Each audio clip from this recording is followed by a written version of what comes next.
আপনাদের কাছে আমি সম্পূর্ণ আলোচনাটুকু বলার আগে আপনাদের সাথে আমি একটা কথা শেয়ার করতে চাই। অন্যান্য দিনের মধ্যেও যদিও বা আপনাদেরকে আমি কিছু এই আবদার রাখি, আজকে আরেকটু আপনাদেরকে আমি জোর দিয়ে বলছি, যাতে আপনাদের সম্পূর্ণ মনোযোগটা যেন আপনারা দিতে পারেন। আমি আপনাদের জন্য দোয়া করছি, আপনারাও আমার জন্য দোয়া করবেন, যাতে যে কিতাব থেকে আমি হযরত আইয়ুব আলাইহিস সালামের ঘটনাটুকু বর্ণনা করব, শুরু থেকে শেষ পর্যন্ত ধৈর্য ধারণ করে আগামী কয়টা জুমা লাগে সেটা আমি জানি না, সম্পূর্ণ আলোচনাটুকু যাতে আপনারা শুরু থেকে শেষ পর্যন্ত বুঝতে পারেন, শিখতে পারেন, আমল করতে পারেন, আপনারাও যাতে শুনতে পারেন, আমিও যেন আপনাদেরকে শুনাইতে পারি।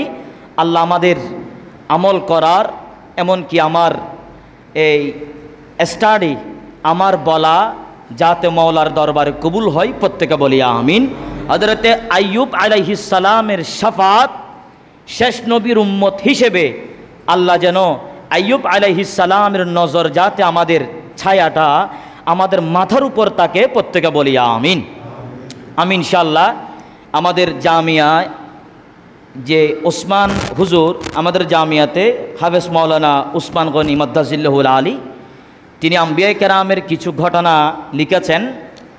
কাসাসুল আম্বিয়া, তাফসির ইবনে কাসির, বিশেষ করে নুরুল ইরফান, আপনার এই আপনার আল বেদায়া ওয়ান নেহায়া, প্রায় 3, 4, 5টা কিতাব থেকে কোরআন এবং হাদিসের আলোকে হযরতে আম্বিয়া কেরামের ঘটনা তিনি বর্ণনা করেছেন। বিশেষ করে হযরতে আইয়ুব আলাইহিস সালামের ঘটনাও পবিত্র কোরআনুল করিম এবং হাদিসে পাক থেকে ইনশাআল্লাহ আমি বলবো। ঘটনা যদিও বা আগে পিছে হয়, সেটা আপনারা মাথা দিয়ে মিলাই নেবেন। এরপরেও আমি ইনশাআল্লাহ কিছু আপনাদেরকে সহজ করে দেওয়ার চেষ্টা করব, যাতে কিতাবে যেভাবে এসেছে আমি সেইভাবে বলার চেষ্টা করব। আমি বাই সিরিয়াল ইনশাআল্লাহ আলোচনা আজকে থেকে শুরু করছি, বাকিটা আপনারাও শুনবেন। আল্লাহ আমাদের প্রত্যেকের বসা, আমাদের এই সময়টুকু মাওলার দরবার কবুল হোক, প্রত্যেকে বলি আমিন। নাম হচ্ছে হযরতে আইয়ুব ইবনে আসুস ইবনে রাজি ইবনে রোম ইবনে আইদ, অর্থাৎ আইদ দ্বারা আইস উদ্দেশ্য, বিশেষ করে ইবনে ইসহাক ইবনে ইব্রাহিম আলাইহিস সালাম। তার আম্মাজান হচ্ছে হযরত লূত আলাইহিস সালামের বংশধর। তার স্ত্রী হচ্ছে হযরত রাহমা বিনতে আফরাসিম অথবা আফরাইম ইবনে ইউসুফ আলাইহিস সালাম। আফরাসিম অথবা আফরাইম এই হযরতে ইউসুফ আলাইহিস সালামের পুত্র, হযরতে জুলাইখার পবিত্র গর্ভজাত সন্তান। হযরতে আইয়ুব আলাইহিস সালামের বয়স পেয়েছেন, হযরত আইয়ুব আলাইহিস সালাম বয়স পেয়েছিলেন 93 বছর। তার উপরেও কিন্তু আপনার 3 জন লোক ঈমান এনেছেন, অর্থাৎ আইয়ুব আলাইহিস সালামের হাতে ঈমান এনেছেন কয়জন? আরও জোরা বলেন, কয়জন? 3 জন। তাহলে ওই তুলনায় তো আমরা তো অনেক ভালো, বলি সুবহানাল্লাহ। চিন্তা করেন ওই যুগের মানুষ কেমন শয়তান ছিল, না হলে এতগুলো মানুষ থাকা সত্ত্বে মাত্র 3 জন মানুষ হযরত আইয়ুব আলাইহিস সালামের কাছে ঈমান এনেছেন। আল্লাহ আমাদের বুঝার তৌফিক দান করুক, প্রত্যেকে বলি আমিন। যদিও বা আইয়ুব আলাইহিস সালামের স্ত্রী ছিলেন 4 জন। বলেন কয়জন? 4 জন স্ত্রী ছিলেন। শেষ বয়সে মানে যখন অসুস্থ ছিলেন তখন 3 জন স্ত্রী তালাক নিয়ে চলে গিয়েছেন। ইনশাল্লাহ সামনে আমি উল্লেখ করব। তবে আমি পরিচয়টা দেওয়ার ক্ষেত্রে আমি কিছু কথা বলছি, যাতে আপনারা সহজে কথাগুলো বুঝে নেন। এটা আমি আপনাদের হযরত আইয়ুব আলাইহিস সালামের পরিচয় তুলে ধরলাম। হযরত আইয়ুব আলাইহিস সালামের বংশনামা নিয়ে 2টা মতবাদ আছে, 2টা বিষয় আছে হযরত আইয়ুব আলাইহিস সালামের বংশ নিয়ে। একটা আমি আপনাদেরকে বলছি, বিশেষ করে হযরতে আল্লামা ইবনে কাসির কাসাসুল আম্বিয়া গ্রন্থে প্রথম খণ্ডের মধ্যে এই বিষয় উল্লেখ করেছেন। আমি 1 নম্বর বলছি, হযরতে আইয়ুব ইবনে মুস ইবনে রাজি ইবনে আইস ইবনে ইসহাক ইবনে ইব্রাহিম খলিল আলাইহিস সালাম। 2 নম্বর বংশ হচ্ছে হযরতে আইয়ুব ইবনে মুস ইবনে রাবিল ইবনে আইস ইবনে ইসহাক ইবনে ইয়াকুব আলাইহিস সালাম। তার স্ত্রী নিয়েও তিনটা মতবাদ আছে, তিনটা ইখতিলাফ আছে। আমি সেটাও বলছি। বিশেষ করে কাসাসুল আম্বিয়া এই তাফসিরে ইবনে কাসিরের মধ্যে এই বিষয় নিয়ে উল্লেখ করেছেন। তার স্ত্রীর নাম কেউ বলেছেন লাইয়া বিনতে ইয়াকুব, আবার কেউ বলেছেন রামুহ বিনতে আফরাসিম, অথবা কেউ বলেছেন আফরাইম ইবনে ইউসুফ, আবার কেউ বলেছেন লাইয়া বিনতে মাইশা ইবনে ইয়াকুব আলাইহিস সালাম। হযরতে আইয়ুব আলাইহিস সালামের সময়কাল, আইয়ুব আলাইহিস সালামের সময়কাল নিয়ে বেশ কয়েকটা মতবাদ আছে। যেমন অধিকাংশ ব্যক্তিদের মতে, মুহাদ্দিসিনে কেরামদের মতে, হযরতে আইয়ুব আলাইহিস সালাম সময়কাল পেয়েছেন হযরতে ইব্রাহিম আলাইহিস সালামের সময়কালের পরে। আর বিশেষ করে ইমাম তাবারি হযরত বর্ণনা করছেন হযরতে শুআব আলাইহিস সালামের সময়কালের পরে হযরতে আইয়ুব আলাইহিস সালামের সময়কাল ছিল। তবে বিশুদ্ধ মত হচ্ছে আপনার সময়কাল ছিল হযরতে ইয়াকুব আলাইহিস সালাম, হযরতে মূসা আলাইহিস সালামের সময়ের মধ্যবর্তী সময়ে হযরতে আইয়ুব আলাইহিস সালামের সময়কাল ছিল। অর্থাৎ হযরতে ইয়াকুব আলাইহিস সালামের পরে হযরতে মূসা আলাইহিস সালামের আগের সময়টা ছিল হযরতে আইয়ুব আলাইহিস সালাম। আল্লাহ আমাদের আমল করার বুঝার তৌফিক দান করুক, প্রত্যেকে বলি আমিন। দেখেন, যদিও বা কোরআনুল কারীমের মধ্যে হযরতে আইয়ুব আলাইহিস সালামকে নিয়ে উল্লেখযোগ্য কোনো ঘটনা যদি বর্ণনা না হলেও কয়েকটা সূরাতে, কয়েকটা আয়াতে কারীমার মধ্যে আল্লাহ আইয়ুব আলাইহিস সালামের জিকির করেছেন। আমার প্রিয় নবীজি সরওয়ারে কায়নাত হুজুরের পক্ষে আল্লাহ যখন কথা বলেছেন, আয়াতে কারিমা নাজিল করেছেন, তখন সেখানে আমার প্রিয় নবীজির কথাগুলো আল্লাহর কাছে যখন বলেছেন, আল্লাহ আইয়ুব আলাইহিস সালামের অসুস্থতার কথা হযরতে দয়াল নবীজির কাছে বর্ণনা করেছেন। আরো জোরে বলেন। আপনারা কি আমার কথা বুঝতেছেন? কথা কি বোঝা যায় ইনশাআল্লাহ? আচ্ছা, যেমন পবিত্র কোরআনুল কারীমে সূরা নিসা মধ্যে বর্ণনা হয়েছে, আল্লাহ বলেছেন ওয়া ঈসা ওয়া আইয়ুবা ওয়া ইউনুসা ওয়া হারুন ওয়া সুলাইমান ওয়া মিন যুররিয়াতিহি দাউদ ওয়া সুলাইমান ওয়া আইয়ুবা ওয়া ইউসুফা ওয়া মূসা ওয়া হারুন।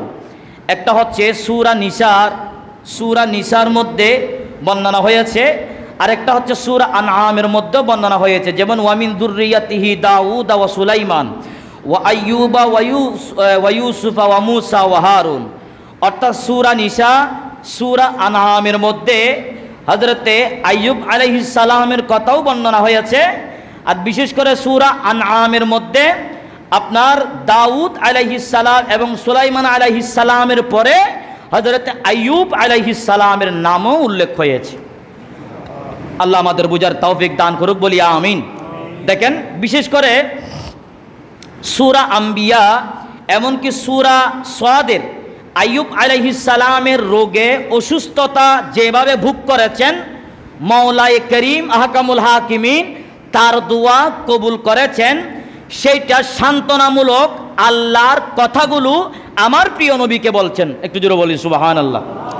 যেমন আল্লাহ বলছেন হযরত প্রিয় নবীকে সরওয়ারে কায়নাতকে বলছেন, আল্লাহ বলেন ওয়া আইয়ুবা ইয নাদা রাব্বাহু আন্নি মাসানিয়াদ দুররু ওয়া আনতা আরহামুর রাহিমিন ফাস্তাজাবনা লাহু ফাকাশাফনা মা বিহি মিন দুররান ওয়া আতাইনাহু আহলাহু ওয়া মিসলাহুম মাআহুম রাহমাতান মিন ইনদিনা ওয়া যিকরা লিল আবিদিন।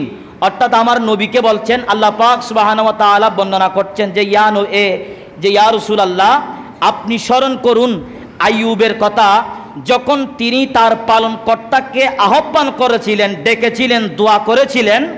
আমি তার দুঃখ কষ্টকে পতিত হয়েছে আমি নিজেই, অর্থাৎ আইয়ুব আলাইহিস সালাম দোয়া করেছেন আমার কাছে, আল্লাহ তুমি তো দয়াবানের চাইতে দয়াবান, আল্লাহ তুমি আমার দোয়া কবুল করো।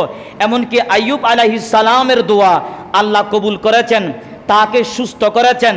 তার সন্তান যেগুলো আপনার শহীদ হয়েছিল সেগুলোকে আবার ফিরিয়ে দিয়েছেন। এটা হচ্ছে ইবাদতকারীর জন্য একটা পুরস্কার। আরো জোরে বলেন। একটা আয়াত, এটা হচ্ছে সূরা আম্বিয়া শরীফের আয়াতগুলো আমি আপনাদের সামনে তিলাওয়াত করেছি। এখন আসেন সূরা সাদের 41 আর 44 নম্বর আয়াত, 41 থেকে 44 নম্বর আয়াত আমি তিলাওয়াত করছি। এই যেটা আপনার সাদের 1 থেকে 41 থেকে 44 পর্যন্ত যে আয়াতে কারিমাটুকু আমি তিলাওয়াত করব, এই আয়াতের মধ্যে 3টা নির্যাস আছে। ওই 3টা নির্যাস এগুলো আমি আগামী হোক এরপরের জুমা হোক আপনার সিরিয়ালভাবে আমি যদি আলোচনা রাখি তখনই আমি এই বিষয় নিয়ে আলোচনা করার চেষ্টা করব। দেখেন আল্লাহ বলছেন সূরা সাদের মধ্যে, আল্লাহ বলছেন স্মরণ করুন যে আমার বান্দা আইয়ুবের কথা, যে সে যখন আমি আল্লাহর কাছে চাই শয়তান আমাকে যন্ত্রণা কষ্ট পৌঁছিয়েছেন, এমনকি তোমার পা দিয়ে ওই জায়গার মধ্যে আঘাত করো, সেখান থেকে যে পানি বের হবে ওই পানি দিয়ে গোসল করো, ওই পানি পান করো, এমনকি আমি তাকে দিলাম পরিবারবর্গ। অর্থাৎ আইয়ুব আলাইহিস সালাম যখন আল্লাহর কাছে দোয়া করেছিলেন অসুস্থতা নিয়ে, বিশেষ করে এখানে একটাই স্ত্রীর কথা উল্লেখ করেছেন, শয়তানের ধোঁকার কথা উল্লেখ করেছেন। এই বিষয়ে আমি ইনশাল্লাহ সামনে আলোচনা আমার আসছে। তাহলে এই বিষয় নিয়ে আল্লাহ হযরতে আইয়ুব আলাইহিস সালামের ফরিয়াদ কবুল করেছেন, শুনেছেন, আইয়ুব আলাইহিস সালামকে আবার সুস্থ করে দিয়েছেন। সেটাও কোরআনের মধ্যে আল্লাহ স্পষ্ট ভাষায় সূরা সাদের 41 থেকে 44 নম্বর আয়াতে আল্লাহ বলে দিয়েছেন। এখন আসেন আইয়ুব আলাইহিস সালামের জীবনী নিয়ে আমি ইনশাআল্লাহ শুরু করছি। আইয়ুব আলাইহিস সালাম, হযরতে আইয়ুব আলাইহিস সালামের ধৈর্য, আইয়ুব আলাইহিস সালামের সবর কাকে বলে, ওই তুলনায় আল্লাহ আমাদেরকে যেভাবে সুস্থ রেখেছেন, শুধু তা নয়, আমি আমার জ্ঞান থেকে যেভাবে আমি স্টাডি করেছি পেয়েছি কোরআন হাদিসে যেভাবে আছে, হযরতে আইয়ুব আলাইহিস সালামকে আল্লাহ যেই রোগে আক্রান্ত করেছেন, আইয়ুব আলাইহিস সালামকে শয়তানে যেভাবে কুমন্ত্রণা দিয়েছেন, হযরতে আইয়ুব নবীর স্ত্রীকে যেভাবে শয়তান ধোঁকা দিয়েছেন, এই ধরনের অসুস্থ আল্লাহ কোনো আম্বিয়ায়ে কেরামকে দেন নাই। বলি সুবহানাল্লাহ। আল্লাহ পাক যাতে হযরতে আইয়ুব আলাইহিস সালামের এই ধৈর্য যাতে আমাদের দান করুক, প্রত্যেকে বলি আমিন। দেখেন হযরতে আইয়ুব আলাইহিস সালামের প্রথম দিকে আল্লাহ আইয়ুব আলাইহিস সালামকে বিশাল একজন ধনাঢ্য ব্যক্তির মালিক বানিয়েছেন। হযরতে আইয়ুব আলাইহিস সালামের কাছে আপনার স্বর্ণ মুদ্রা টাকা পয়সা, বিশেষ করে ছাগল ভেড়া উট, আপনার হাতি, এই ধরনের পশু, আপনার অনেক ধরনের সম্পদ আল্লাহ পাক হযরতে আইয়ুব আলাইহিস সালামকে দান করেছেন। বলি সুবহানাল্লাহ। এখন আইয়ুব আলাইহিস সালামকে যেই সমস্ত ধন সম্পদ দিয়েছেন, এই সম্পদের মধ্যে বিশেষ করে আপনার 4 সন্তান, আপনার 3 জন কন্যা ছিল, এমনকি 40,000 গরু মহিষ, এমনকি আপনার 4 জন স্ত্রী ছিল, বিশাল একজন কোটি আপনার লক্ষ সম্পদের অধিকার বানিয়েছেন হযরতে আইয়ুব আলাইহিস সালামকে। এখন তার এতগুলো সম্পদ আল্লাহ হযরতে আইয়ুব আলাইহিস সালামকে দিয়েছেন, এরপরেও হযরতে আইয়ুব আলাইহিস সালাম আল্লাহর ধ্যান থেকে, আল্লাহর জিকির থেকে, আল্লাহর ইবাদত থেকে সেকেন্ডের জন্য হলেও কোনোদিন পৃথক ছিল না। এখন তার এত ইবাদত দেখে হিংসার মধ্যে পড়ে গেলেন। এখন আমাদের মধ্যে, সমাজের মধ্যে, বিভিন্ন জায়গার মধ্যে গরিব যারা ছোট লোক আছে, আমরা তাদের সাথে কোনোদিন হিংসা করি না। হিংসা করি কার সাথে? যাকে আল্লাহ দিয়েছে। এখন হযরত আইয়ুব আলাইহিস সালামকে এতগুলো নিয়ামত যখন দান করেছেন, তখন হিংসার মধ্যে পড়ে গেল ওই ইবলিস শয়তান। বলি নাউজুবিল্লাহ। ইবলিস শয়তান আল্লাহর কাছে চলে গেলেন। আল্লাহর কাছে চলে যাওয়ার পর আল্লাহর কাছে আরজি করছেন যে মাবুদ, তুমি তো তোমার আইয়ুব নবীকে দুনিয়ার মধ্যে নবী হিসেবে পাঠাইলা, যে তোমার বান্দা হযরত আইয়ুব আলাইহিস সালাম তোমার ইবাদত বন্দেগী করছেন শুধু একটা কারণে, কারণটা হলো তুমি তাকে এত বড় সম্পদ দিয়েছ, এতগুলো যখন সম্পদ দিয়েছ, ওই সম্পদগুলো যাতে ধ্বংস না হয়, সম্পদগুলো ধ্বংস না হওয়ার জন্য সে তোমার ইবাদত বন্দেগী করছে। বলে নাউজুবিল্লাহ। শয়তানের যুক্তি দেখেন কেমন, সে আল্লাহর কাছে আরজি করছে। এখন এ কথা যখন বলেছেন শয়তানকে আমার আল্লাহ বলছেন, তুমি মিথ্যা বলছো, আমার আইয়ুব তো ওই রকম ব্যক্তি হিসেবে, বান্দা হিসেবে আমি আইয়ুবকে দুনিয়ার মধ্যে পাঠাই নাই। আমার আইয়ুবকে যতগুলো সম্পদ আমি আল্লাহ দিয়েছি, এই সম্পদগুলো আমি আল্লাহ যদি কেড়ে নিই, এরপরেও আমার আইয়ুব মুহূর্তের জন্য হলেও ইবাদত থেকে দূরে থাকবে না। সুবহানাল্লাহ। শয়তান বলে, আল্লাহ আমি মানি না, একটা পরীক্ষা হয়ে যাক। পরীক্ষাটা কি? আল্লাহ বলে, কি পরীক্ষা? বলেন, আপনি আমাকে ক্ষমতা দেন, আমি যেন আপনার নবী আইয়ুব আলাইহিস সালামকে ধোঁকা দিতে পারি, আইয়ুব আলাইহিস সালামকে যাতে মুসিবতের মধ্যে ফেলতে পারি। বলি নাউজুবিল্লাহ। তা আল্লাহ যখন বলেছেন, প্রত্যেকটা নবীদেরকে যখন আমার আল্লাহ পরীক্ষা করেছেন, তখন আইয়ুব নবী তো পরীক্ষা থেকে খালি যাওয়ার দরকার নাই। আইয়ুবকে পরীক্ষা করার জন্য শয়তানকে অনুমতি দিয়েছেন কে? আল্লাহ। আইয়ুব আলাইহিস সালামকে কুমন্ত্রণা দেওয়ার জন্য, আইয়ুব আলাইহিস সালামকে পরীক্ষা করার জন্য শয়তানকেও অনুমতি দিয়েছেন। এখন শয়তান তো খুশি, শয়তান চলে আসছে। আরেকটা বর্ণনার মধ্যে আসছে, ফেরেশতারাও পর্যন্ত আইয়ুব আলাইহিস সালামের ইবাদত থেকে তারা পর্যন্ত হিংসা করছেন। বলি সুবহানাল্লাহ। এখন তো শয়তানের কথা আমি বাদ দিলাম, শয়তান তো আছেই। অন্য আরেকটা রাওয়ায়াতের মধ্যে আসছে, ফেরেশতারা আল্লাহর কাছে দোয়া করছে, আল্লাহ তুমি তো এক নবী পাঠাইলা, তুমি তাকে এতগুলো সম্পদ তুমি তাকে দিলা, এই সম্পদ দেওয়ার কারণে ওই সম্পদগুলো যাতে আল্লাহ কেড়ে না নেয়, সেজন্য তোমার বান্দা আইয়ুব আলাইহিস সালাম ইবাদত করছে।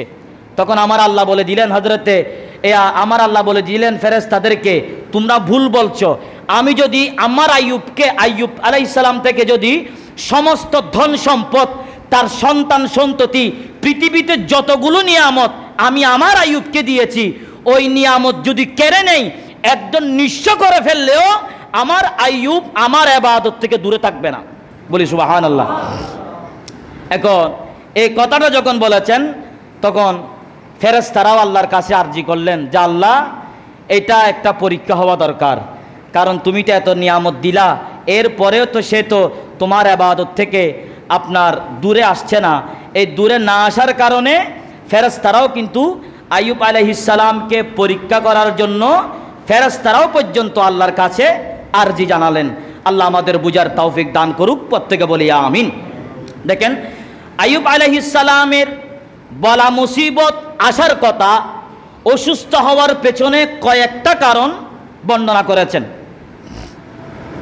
একটা বর্ণনা হচ্ছে, আইয়ুব আলাইহিস সালামের আল্লাহ আইয়ুব আলাইহিস সালামকে পরীক্ষা করছেন, ওহী করছেন যে আমি আল্লাহ তুমি আইয়ুব থেকে পরীক্ষা করতে চাচ্ছি, যে পরীক্ষার মধ্যে আল্লাহ পরীক্ষাটা নিলেও আল্লাহ যাতে পরীক্ষা করতে পারে হযরত আইয়ুব আলাইহিস সালাম মুসিবতের মধ্যে থাকার সত্ত্বেও আল্লাহকে কতক্ষণ পর্যন্ত ভুলতে পারবে না, এই বিষয় নিয়ে পরীক্ষা করার জন্য খুদ সরাসরি আল্লাহর কাছে আরজি করেছেন যে আল্লাহ তুমি আমাকে পরীক্ষা করো, আল্লাহ তুমি আমাকে অনেক কিছু দিয়েছো, তোমার যদি মন চাই এই নিয়ামতগুলো তুমি আমার কাছ থেকে নিয়ে নাও, এরপরেও তুমি মাওলার মহব্বত আমি আইয়ুবের অন্তর থেকে কোনোদিন মুছে যাবে না। আরেকটা বর্ণনা হচ্ছে, এই মুসিবত আইয়ুব আলাইহিস সালামের অসুস্থতা, এই মুসিবত সরাসরি আল্লাহর কাছ থেকে চেয়ে নিয়েছেন। বলি সুবহানাল্লাহ। আচ্ছা, আপনারা এতগুলো মুসল্লি আমার সামনে আছেন, কোনোদিন আল্লাহর কাছে মুসিবত কামনা করবেন? হন্নাবাজি না বলে আল্লাহ আর মুসিবতের ভিতরে ফেলো, জিন্দিগি থইবেন না কোনোদিন? ভুলও হইতাম না, কারণ মুসিবত আসুক এটা আমরা চাই না, কিন্তু মুসিবত আসুক নিজের উপরে ধৈর্য পরীক্ষা করার জন্য, এটা আম্বিয়া কেরামরা পর্যন্ত আল্লাহর কাছে চাইতেন। বলি না সুবহানাল্লাহ। নিজামুদ্দিন মাহবুব ইলাহি যখন আপন পীর ও মুর্শিদের কাছ থেকে যখন বায়াত নিচ্ছেন, হযরত আমির খুসরু রাদিয়াল্লাহু তাআলা আনহুকে যখন মুরিদ করাচ্ছেন, খেলাফত দিচ্ছেন, আমির খুসরুকে বলছেন নিজামুদ্দিন আউলিয়া, তোমাকে আজকে আমি খেলাফত দিচ্ছি, বায়াত দিচ্ছি, একটা কথা মনে রাখবা, প্রতিদিন এক একটা মুসিবতের অপেক্ষা করবা তুমি। বলি না সুবহানাল্লাহ। আর হইলে কি হইতাম, বাজি ইল্লা খেলাফত আঁতু লাগতো না, আঁতু না ইল্লা বন্ধুত্ব লাগতো না, জেল্লা বন্ধুত্ব করণের হার না, প্রতিদিন এক একটা মুসিবত আইয়ে, ইল্লা মুসিবত ইল্লা ফিরর দরহার নাই। তখন দেখেন আইয়ুব আলাইহিস সালাম আল্লাহর কাছ থেকে অসুস্থতা চেয়ে নিয়েছেন, তা আমি কিভাবে ধৈর্য ধারণ করতে পারি? আল্লাহ আমাদের বুঝার তৌফিক দান করুক, প্রত্যেকে বলি আমিন। একটা কারণ, আরেকটা কারণ হচ্ছে আল্লাহর তরফ থেকে আপনার কিছু বান্দারা হযরতে আইয়ুব আলাইহিস সালামকে প্রশ্ন করছেন যে হে আল্লাহর নবী, হযরত আইয়ুব নবী, আল্লাহ তো আপনাকে অনেক সম্পদ দিয়েছেন, অনেক পৃথিবীর মধ্যে অনেক ইজ্জত, আপনার সম্মান, টাকা পয়সা, যে ধন দৌলত যেটা ছিল অনেক দিয়েছেন। তখন এই কথাটা যখন বলেছেন, ওই ব্যক্তিদেরকে আইয়ুব আলাইহিস সালাম প্রশ্নের উত্তরে বলছেন, তা আল্লাহ আমাকে অনেক নিয়ামত দিয়েছে, সেইটার বদলে আমি তো আল্লাহর ইবাদত করতেছি। বলি নাউজুবিল্লাহ। তো এই কথাটা আল্লাহর কাছে একটু খারাপ লেগেছে, এই কথাটা আল্লাহর কাছে একটু লেগেছে, যার কারণে আল্লাহ খুদ আইয়ুব আলাইহিস সালামকে পরীক্ষা নেওয়ার জন্য এই মুসিবতটুকু আল্লাহ আপনার নারাজ হওয়ার কারণে হযরত আইয়ুব আলাইহিস সালামকে আল্লাহ এই মুসিবতের মধ্যে পতিত করেছেন। আল্লাহ আমাদের প্রত্যেককে আমল করার বুঝার তৌফিক দান করুক, প্রত্যেকে বলি আমিন। বিশেষ করে আজকে আপনাদেরকে আরেকটা কথা বলি, হযরত আইয়ুব আলাইহিস সালামের কাছে ধন সম্পদ, 4টা সন্তান, 3 জন কন্যা, এতগুলো নিয়ামত আল্লাহ আইয়ুব আলাইহিস সালামকে দিয়েছেন। প্রথমে আইয়ুব আলাইহিস সালামের সম্পদ ধ্বংস হয়ে গেছে।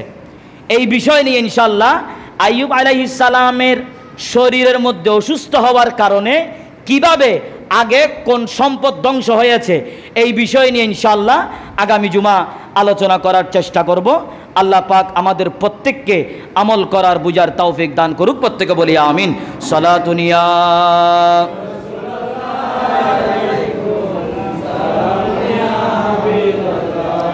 আলাইকুম, সালাতুনিয়া রাসূলুল্লাহ আলাইকুম।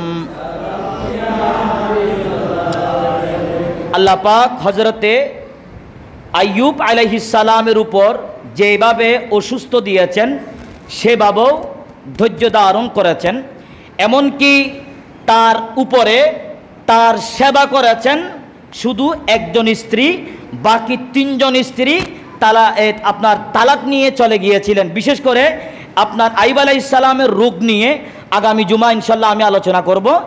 হযরত আইয়ুব আলাইহিস সালামকে কিভাবে সেবা করেছেন এই বিষয় নিয়ে ইনশাল্লাহ আগামী জুমা আমি আলোচনা করব। বিশেষ করে আজকে আইয়ুব আলাইহিস সালামের অসুস্থতা নিয়ে 2টা মতবাদ, আপনার 2টা মত আছে। যেমন নাকি হযরত আনাস ইবনে মালিক রাদিয়াল্লাহু তাআলা আনহু বর্ণনা করেছেন, হযরত আইয়ুব আলাইহিস সালাম অসুস্থ ছিলেন 18 বছর। কথা বলেন কয় বছর? 18 বছর। তবে বিশুদ্ধ মত অনুযায়ী আইয়ুব আলাইহিস সালাম অসুস্থ ছিলেন মাত্র 7 বছর। তাহলে এখানে প্রিয় নবীজি সাল্লাল্লাহু আলাইহি ওয়াসাল্লাম যে হাদিসে পাকটুকু এনেছেন, এটা আপনার কাসাসুল আম্বিয়ার মধ্যেও আছে, আপনার তাফসির ইবনে কাসিরের মধ্যেও আছে। 7 বছর হোক, আপনার এই 18 বছর হোক, যেভাবে তিনি রোগে আক্রান্ত হয়েছিলেন, এই অসুস্থ অবস্থায় তিনি যেভাবে সেবা পেয়েছেন আপন স্ত্রীর কাছ থেকে, ইনশাল্লাহ এগুলো আমি ইনশাল্লাহ আগামী জুমা আলোচনা করার চেষ্টা করব।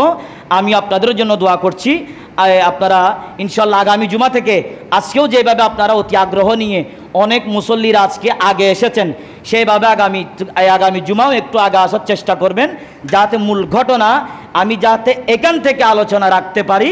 আজকে আমি এই মিম্বর থেকে একটা কথা বলি, এমন কিছু শিক্ষা আমাদের মধ্যে আছে যে শিক্ষাগুলো আমাদের সমাজে দেখলে আয়েব লাগে, দেখলে মানুষ টিটকারি করে।